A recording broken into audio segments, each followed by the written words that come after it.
Imagine you are undercover with an organization against sex trafficking, and you find yourself standing shoulder to shoulder with predators in a small room, looking at little girls through a pane of glass.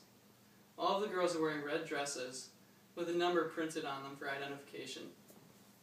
They sit blankly watching cartoons on TV as if they are vacant shells of what a child should be.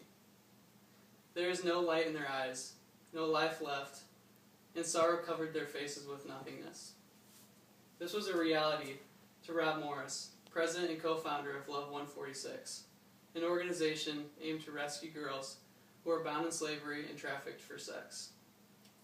27 million people in the world have been tricked, coerced, and forced into slavery of various types. One main type being sex trafficking of nearly 5 million women and girls, according to enditmovement.com and love146.org. Today I will be speaking on the type of people affected by slavery, and specifically sex trafficking, how and why this problem is growing, and ways we can take action against it.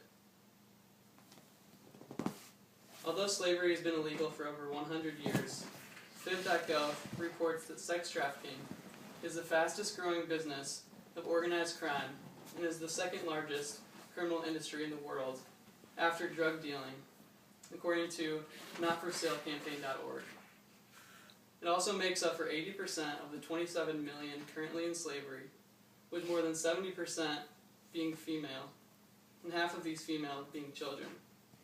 In fact, the average age of a teen that enters the sex trade in the U.S. is 12 to 14 years old, according to DoSomething.org. There are more people in slavery today than at any other time in human history. And before you start thinking that this is a great problem, but only one that occurs tucked away somewhere in East Asia and Africa, freetheslaves.net reported documented cases of slavery and human trafficking in more than 90 cities across the U.S. And in this map you can see that although Southeast Asia is where the most slaves are, there are slaves in the U.S. 100,000 children are estimated to be in the sex trade in the U.S. each year, according to PolarisProject.org. The girls are left with scars such as drug and alcohol dependencies, depression and anxiety, HIV and other STDs, post-traumatic stress disorder, shame and humiliation, trauma bonds, and mental illness. Love 146 rescued a 7-year-old girl who had contracted an STD. These girls are abused up to 15 times each night. It's easy to wonder why there is such a growth in this problem, especially after all of this time of slavery being illegal. But there are many reasons individuals are bound by slavery more than ever. First of all, a recent population explosion has tripled the number in the world, with most growth taking place in the developing world. Slaves are cheap and disposable in the eyes of traffickers. An average slave in the American South in 1850 cost the equivalent of $40,000 today. But today a slave costs an average of $90, and once they lose their value for whatever reason, they are dumped or killed.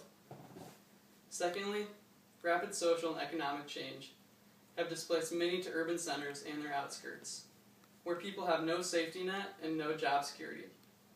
With financial insecurity, they become easily tricked by traffickers into an opportunity.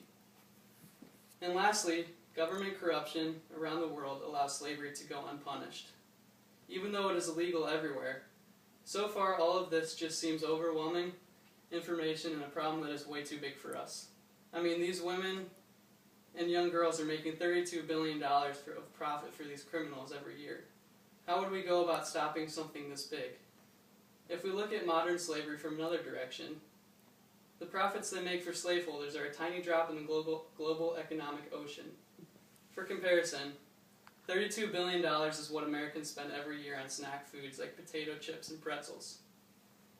For all that $32 billion that Americans spend on potato chips and pretzels, most of the slaves in the world could be freed. And there is a perfect storm for change. No one is arguing that slavery is morally acceptable. There is a law against it in every country. And if all slavery ended tomorrow, no country or industry would collapse. This is why organizations like Free the Slaves have designed plans that you and I could give that helps whole communities come out of the control of slaveholders.